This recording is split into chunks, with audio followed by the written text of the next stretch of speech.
Welcome back to She Takes on the World TV.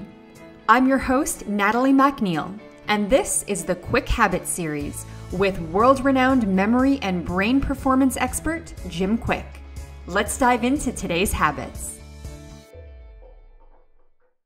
Jim, thank you so much for taking the time to talk to me today. I know that you are so busy with your current travel schedule, a brain expert to celebrities and entrepreneurs. So I'm really grateful that you were able to chat with me today. Well, thank you for your time. And I know a lot of the conversations we have is about, for entrepreneurs, how to have more time and how to get the most out of their time. So I'm looking forward to this conversation.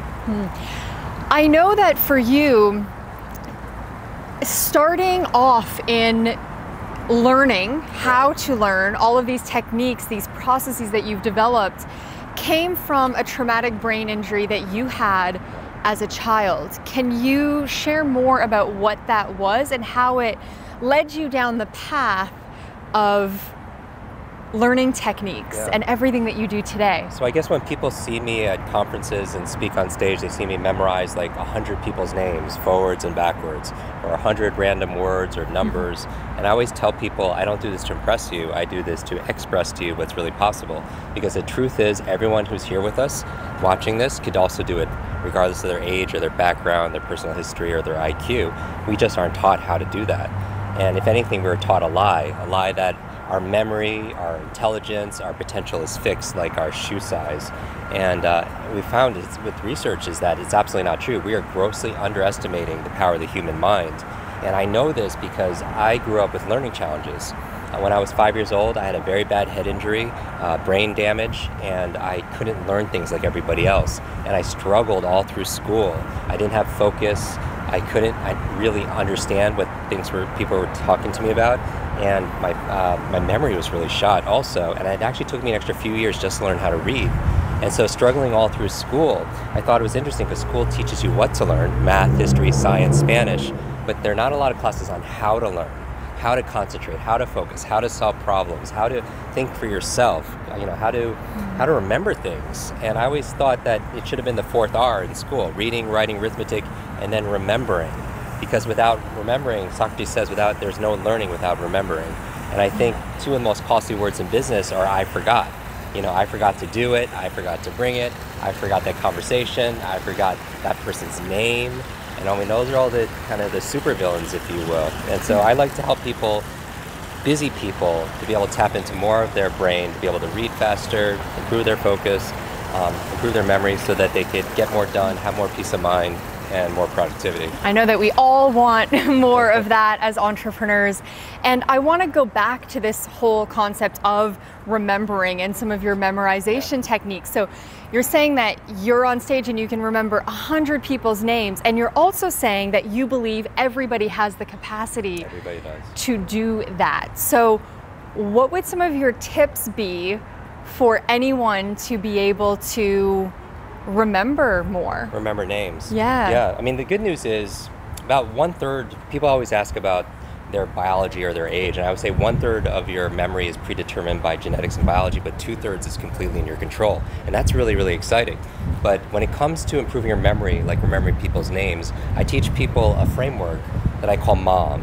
M-O-M. If you want to have a better memory, just remember your mom. And the M stands for, well, actually, let me ask you a question. Most people have trouble remembering names, right? But if there was a suitcase here of $250,000 for you or your favorite charity, if you just remember the name of the next person you meet, how many people are going to remember that person's name? Everybody. Right, so everybody's a memory expert. Everyone went from struggling with names and all of a sudden they're incentivized, right? So it had nothing to do with their potential or their capacity, and had everything whether or not they were motivated. So the M in MOM stands for motivation. Okay. And what I would recommend people do is ask yourself, why do I want to remember a person's name? Because if you don't come up with the reason, you won't get the result. I always say reasons reap results. Reasons reap results. They do. Love it. Like maybe it's because I want to show the person respect, or I want to make a new friend, or I want to make a deal, or maybe I want to practice these things, these memory tips. And so tap into your motivation. Start with why, if you will. The O in MOM stands for observation. Observation. A lot of people they blame their retention when it's not really their retention, it's their attention. You know, a lot of people, they're not really listening to the name, they're just paying attention to other things that are going on in the environment, they're talking to themselves. And even if you look at the word listen, if you just scramble the letters, it also spells another word, which is silent. You know, just being really present. I had an opportunity to spend some time with President Bill Clinton on a number of occasions, and the second time I met him, he remembered my name. I mean, how many people must he meet, right? That is amazing. It is, and people know he has great charisma and he's a great connector and communicator. What people don't know is he has a rock star memory. I mean, he has an incredible memory. And I remember asking him, what technique did you use? You know, I'm a memory guy. And he's like, Jim, I don't use a technique. And I asked him these questions. I found out that his grandfather actually, in Arkansas, would tell stories to all the children. And then afterwards, he would do something different. He would quiz them to see if they were paying attention, right? If they're focused. And I noticed also, everyone knows that President Clinton has an incredible presence, right? But also, I think his powerful presence and his incredible memory comes from being powerfully present with people. You know, when he's talking to you, it's like nobody else exists. And sometimes when people are networking or meeting people, they're looking over their shoulders to see who else is in the room, or they're talking to themselves and they're distracting themselves. So O always stands for observation. And then finally, the last M in MOM stands for mechanics. And not the person that fixes your car, but these are the real tools, the techniques, the strategies on how to learn another language, how to give a speech without notes, how to run your sales scripts, how to remember names, how to read, all those different things. And that's what this conversation is really all about, sharing those mechanics. I would love to talk more about one of the mechanics, because I love taking on challenges in my own life and business. So I want to take this on as a challenge, because I think that we all need to improve our memory. Yes.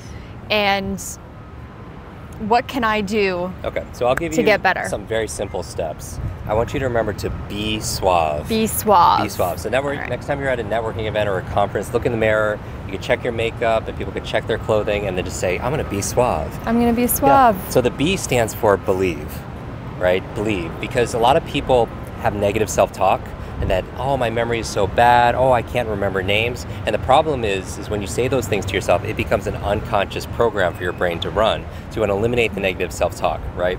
And so Henry Ford said, if you believe you can or believe you can't, either way, you're right. So first, believe. The E stands for exercise. And I don't mean physical exercise, although physical exercise is good for the brain and your focus. I mean practice, because practice makes progress. Practice makes progress. And then finally, the suave, the first thing I do when I meet someone, the S stands for, I say the name. I say the name. Natalie, it's nice to meet you, right? Because I get to hear it twice, once from them and then once from me. And also means I observe the name correctly. You don't want to have a 20-minute conversation with Ted and say goodbye, Ed, right? You want to make sure you heard it. The U in suave stands for use the name. Use the name. You want to use it 3 or 4 times in the context of the conversation, but you don't want to abuse the name, right? The other thing is A stands for ask. And this is really great, because what's everyone's favorite subject, right? It's themselves. And this is especially good if you meet somebody who has an unusual name, a name you don't hear often. You could ask about the person's name. What kind of questions can you ask about a person's name? It's like, how do you spell it? Or where's it from? Or what does it mean? I remember I was doing a training at the country's largest life insurance company. About 100 people in the room. The training director's name was Nankita. And I was like, wow, that's a beautiful name. Where is it from? How do you spell it? What does it mean? And she paused, and she said, it means graceful falling waters. I was like, wow, beautiful. Wow. And then, and a lot of people, actually, her coworkers said the same thing. And I said, wait a second, how long have you worked here? She said, 4 years.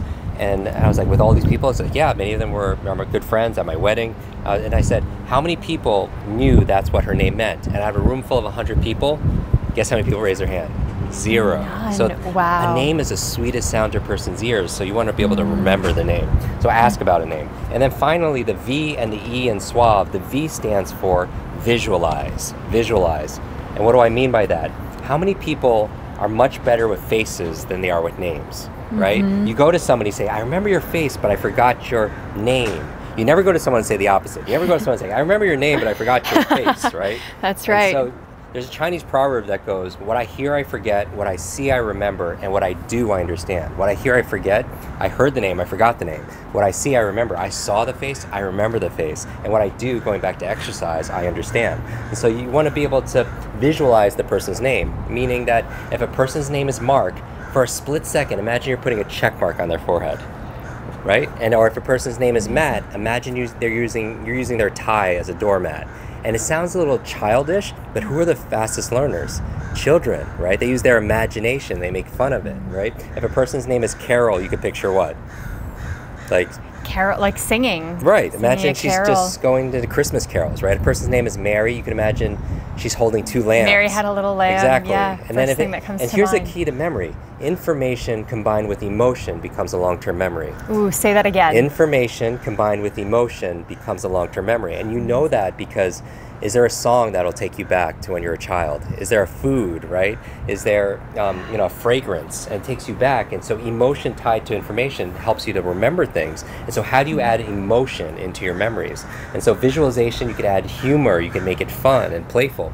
And then finally, the last E in SWAV stands for end. End. You leave saying goodbye using their name. Meaning if you walk into a room, meet 20 strangers, say goodbye to each of them, using their name, who are they all going to remember? They're going to remember you, and that's a standout skill. Wow, Jim, this is amazing. I can't wait to implement all of this into my own business and my life.